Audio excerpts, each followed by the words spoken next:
Smart Croissance vous est présenté en partenariat avec France Invest, l'association des acteurs du capital investissement.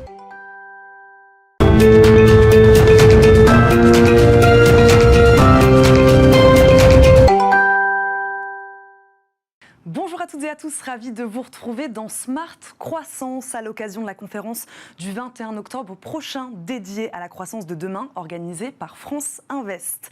Relance, transformation, digital territoire, organisation du travail, autant de thèmes que discuteront penseurs, économistes, dirigeants d'entreprises et investisseurs.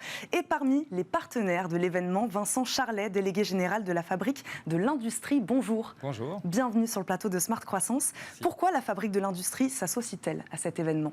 Ça fait 10 ans qu'on travaille à essayer de réfléchir d'où vient l'industrie et où elle va, ce qui fait sa force, ce qui fait sa faiblesse. Donc on ne pouvait pas rater un événement comme celui-là.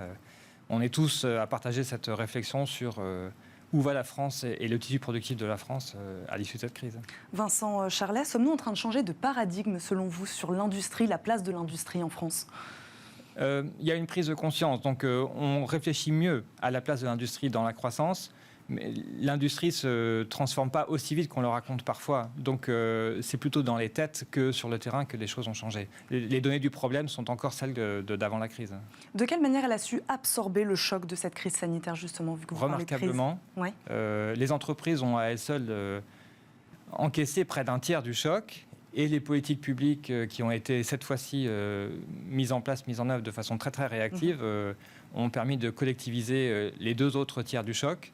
On a donc un tissu productif qui, pour l'instant, sort particulièrement bien épargné, en tout cas particulièrement prêt à repartir. Et c'est tout l'enjeu de l'époque qui est devant nous, puisqu'il faut réussir à repartir, pas en retard, mais si possible en avance par rapport aux autres pays. L'industrialisation des territoires, c'est la réponse aux enjeux d'aujourd'hui, selon vous ? Il y a des territoires pour lesquels c'est absolument crucial, parce que, en réponse ou à cause de la désindustrialisation passée, l'industrie est parfois le premier employeur local, et donc une fragilité pour une entreprise ou quelques entreprises peut être décisive pour un territoire entier. Et pour les métropoles, bien sûr, il faut pouvoir embrasser les domaines d'activité de demain, et ça passera par ce qu'on appelle l'industrie intelligente, l'industrie 4.0 et les secteurs d'avenir. Oui. Vincent Charlet, comment rendre certains territoires plus attractifs ?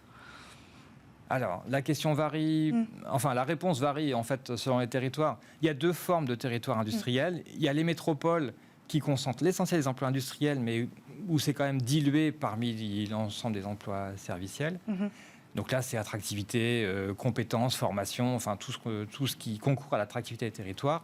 Et puis il y a le cas spécifique des territoires qu'on appelle parfois peu denses, dans laquelle il y a globalement peu d'emplois, mais où l'emploi industriel est devenu, je vous l'ai dit, la première force d'emploi locale. Et là, c'est plutôt la connexion au réseau, la connexion aux infrastructures. Et il faut que ces territoires puissent être connectés, notamment sur le plan numérique, au reste du territoire. Comment éviter, vous le dites, il y a plusieurs formes de territoires, plusieurs types de territoires. Comment éviter une industrialisation à double vitesse ? Des territoires qui iraient plus vite que d'autres ou qui seraient plus aidés que d'autres ?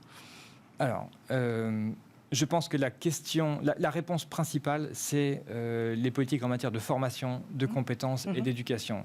Si l'État a une action à mener décisive, c'est celle-là, notamment parce que c'est ça qui joue un effet démultiplicateur sur le rendement de l'investissement privé.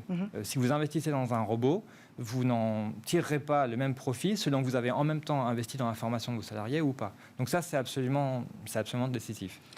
Ensuite, il faut bien avouer que même quand les économistes construisent des modèles compliqués, ils n'arrivent pas à expliquer qu'est-ce qui fait qu'un territoire prospère ou qu'un territoire ne prospère pas. Et autrement dit, une part du dynamisme territorial est directement reliée au génie local, c'est-à-dire à la mobilisation des acteurs. Et ça, il n'y a pas de potion magique pour ça. Il faut des gens qui y croient et qui se mobilisent. Vincent Charlet, vous parlez d'industrie 4.0. Sur quel secteur stratégique devons-nous nous appuyer aujourd'hui, selon vous ? Vous parlez du numérique ? Oui, le numérique est un secteur décisif. On peut considérer, si on raisonne à H, que pour ce qui concerne le B2C et donc l'exploitation des données des clients, les GAFAM américains ont quand même pris une large longueur d'avance. En revanche, sur les données industrielles, l'Europe reste une place forte. Alors certes, Amazon Web Services n'est pas européen, mais on peut imaginer qu'il y ait pour le traitement des données industrielles et la data, et donc tout ce que ça permet de développer en termes d'optimisation et de valeur ajoutée en fait, dans les prestations industrielles, on peut imaginer que l'Europe puisse véritablement tirer son épingle du jeu, voire être en position de leader. Et il y a évidemment, même si c'est un tout petit peu séquent à la question du 4.0, la question de la transition énergétique qui est devant nous et pour laquelle, là encore, l'Europe a, je le crois, une longueur d'avance. Merci beaucoup Vincent Charlet d'avoir répondu à nos questions. Je le rappelle, vous êtes délégué général de la Fabrique de l'Industrie. On vous retrouve le 21 octobre prochain pour une table ronde autour du développement industriel et territoire. Ce sera à suivre sur Bismart, bien sûr. À très vite.